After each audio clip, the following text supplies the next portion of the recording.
Hey everyone, it's Leah, and headphones in again, loud around here. I'm at the UCH Fort Collins Cancer Center getting my 6th infusion out of a total of 16. And so today what I want to talk about, is do gratitude all the way through treatment. And gratitude this time is being framed around the idea of having the opportunity to flex my resiliency muscles. So I was reading and have been reading the Book of Joy, series of interviews with Desmond Tutu and the Dalai Lama. If you haven't read it yet, read it. And there's a chapter on facing adversity, which was something I already knew, but one of the major points around looking at how we do hard stuff is to think of it as an opportunity to be resilient. And if we're not feeling so resilient, to practice feeling resilient. So the thought goes that if you haven't had anything really hard go on, how do you know? How do you know how you're going to respond? And taking hard situations and looking at yourself through them, and deciding that you get this time to see and witness how you're going to move through it. And resilience doesn't mean that it's easy at all. It means testing the ability to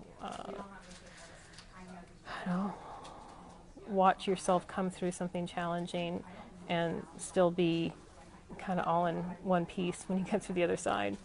And if you've never had that opportunity to test, you don't know, and you probably, I don't think we're born resilient is my point. You probably don't have the same set of skills that other people do when they've gone through some really hard things.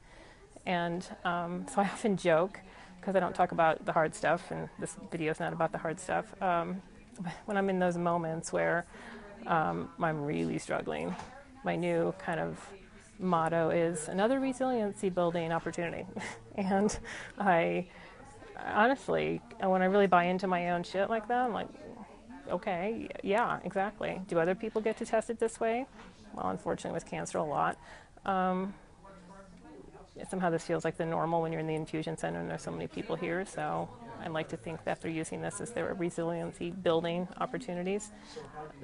But some people don't. And it's not that I feel somehow privileged about it. I don't wish this upon anybody. I think just in general, if you haven't had some hard stuff, then we as human beings, I think, tend to take things for granted and think of that normal or our lives as, I don't know, as Desmond Tutu and the Dalai Lama mentioned in their chapter, kind of quiescent and not boring, but I don't know, kind of leaves you a lot of room to complain. And when you are doing this, probably lots of reasons to complain, but I like to think of it as a way for me to kind of see how I do it. And it helps when I say something like, okay, I'm really sick or I'm really scared. I am growing my resiliency muscles, like I'm flexing them. I've got something coming at me and I'm pushing back, kind of like weight training. So that's my message for today in gratitude, is I'm grateful that I have the opportunity to build my resiliency muscles. I don't think I was born resilient. And guess what? With number 6 being in the bag after this, I have 10 more of these, and all the side effects that go on in between those are all resiliency building opportunities. And since I can't really go to the gym these days and push weights, I'm going to think of these hard struggles as something to push against to become more resilient. So balancing letting go and reframing the hard stuff as I'll just be that much more stronger emotionally, that much more compassionate, that much more grateful by the time this is all done.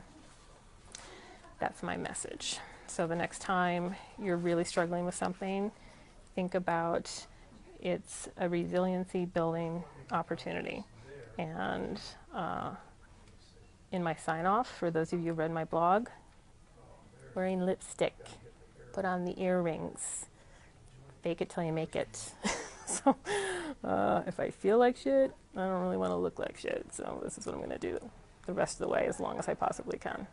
So thank you for hanging in there with me and sending me funny videos and clips and food and good wishes and prayers and sending out good vibes to the universe. I can't thank you enough. I'm going to sign off, and I'll check in with you next Monday when I have my 10-hour infusion day, and just talk about what I'm grateful for at that opportunity. Always grateful.